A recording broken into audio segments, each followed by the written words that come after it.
প্ৰথমতে আপোনাক মই paytm এপটো ওপেন কৰি দেখুৱাই আছো ওপেন কৰি লওক তাৰ পিছত ইয়াত আপোনাৰ যেটো জিও ফোন নাম্বাৰ ৰিচাৰ্জ কৰিব হেতু নাম্বাৰ ইয়াত এড কৰি দিওক মই এটা নাম্বাৰ dorok এড কৰি আছো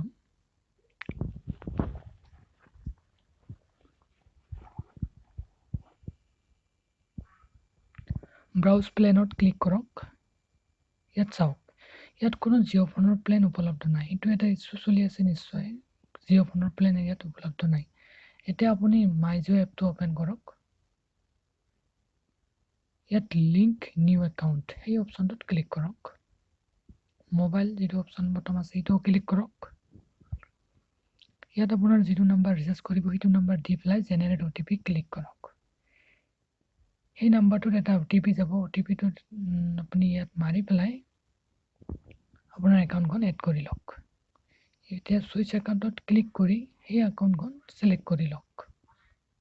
নাম্বাৰটো সিলেক্ট কৰি লৈ ৰিচাৰ্জ অপচনটোত ক্লিক কৰক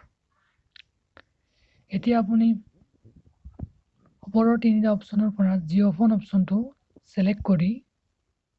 আপোনাৰ যেটো প্লেন ৰিচাৰ্জ কৰিব এটো প্লেন সিলেক্ট কৰি লৈ বাই ক্লিক কৰক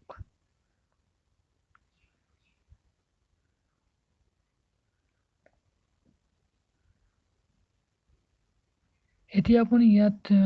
আপোনাৰ paytm UPI ID টো দি পেলাই পে নাও মাৰি দিলে paytm নোটিফিকেশন এটা আহিব তাত আপুনি পেমেন্টটো কৰিব পাৰিব notuba যেটো paytm অপচন দেখুৱাই আছে হেতুত ক্লিক কৰি আপুনি পেমেন্টটো ডাইৰেক্ট কৰিব পাৰিব প্ৰসিড কৰি দিলে আপোনাৰ পেমেন্টটো কমপ্লিট হৈ যাব আৰু এনেদৰে আপোনাৰ ৰিচাৰ্জটো কমপ্লিট হৈ যাব থ্যাংক ইউ